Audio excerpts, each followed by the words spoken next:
இந்தியாவை பண்பாட்டின் மண் என பலரும் குறிப்பிடுவது உண்டு. பல வகையான மதங்கள், பல்வேறு இனங்கள், ஏராளமான மொழிகள் என பல வகையான கலாச்சாரங்களின் சங்கமமாக திகழும் இந்தியாவில் வித்தியாசமான வழிபாட்டு முறைகளுக்கு பஞ்சமே இருப்பதில்லை.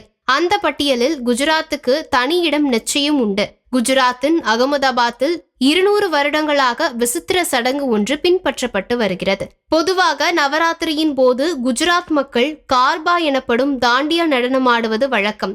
ஆனால் பரோட் சமூகத்தை சேர்ந்த ஆண்கள் மட்டும் பெண்கள் போல உடையணிந்து கார்பா நடனத்தை ஆடுகின்றனர். ஏன் என்ற கேள்விக்கு பதில் தேடுவதற்கு முன்னர் பரோட் இன மக்களை பற்றி கொஞ்சம் தெரிந்து கொள்வது அவசியம். இயல்பிலேயே ஆக சிறந்த கதை சொல்லிகளாக அடையாளப்படுத்தப்பட்டிருக்கிறார்கள் பரோட் இன மக்கள். தங்களது வாழ்க்கை வரலாற்றை கதைகள் மூலமாக தங்களது குழந்தைகளுக்கு சொல்கிறார்கள். இப்படி பல்லாண்டு கால வரலாறு சிறு சிறு கதைகள் மூலமாக அடுத்தடுத்த தலைமுறைக்கு கடத்தப்படுகின்றன. சரி, பரோட் மக்கள் ஏன் இந்த வித்தியாசமான சடங்கை மேற்கொண்டு வருகிறார்கள்? அதுவும் 200 வருடங்களாக. அதற்கும் அவர்களிடத்தில் ஒரு கதை இருக்கிறது. முன்பொரு காலத்தில் சாது பெண் என்ற பெண்ணை முகலாய் படை கைது செய்ய முயற்சித்திருக்கிறது. அப்போது சாது பெண் பரோட் மக்களிடம் தன்னை காப்பாற்றுமாறு வேண்டியிருக்கிறார். ஆனால் முகலாய் படைகள் சாது பெண்ணை கைது செய்திருக்கிறது.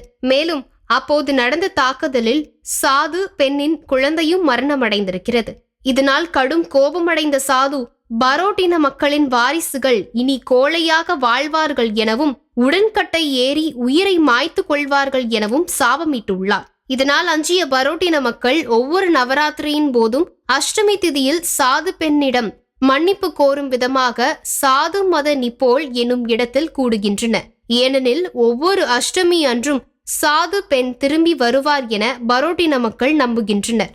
அப்போது ஆண்கள் பெண்கள் போல உடையணிந்து கார்பா நடனமாடி சாது பெண்ணிடம் மன்னிப்பு கேட்கின்றனர். அது மட்டுமல்லாமல் இந்த சடங்கை மேற்கொள்வதால் குடும்பத்தில் மகிழ்ச்சி, வியாபாரத்தில் முன்னேற்றம், பொருளாதார மேம்பாடு ஆகியவை சித்திக்கும் என்பது பரோட் இன மக்களின் அசைக்க முடியாத நம்பிக்கையாக இருந்து வருகிறது.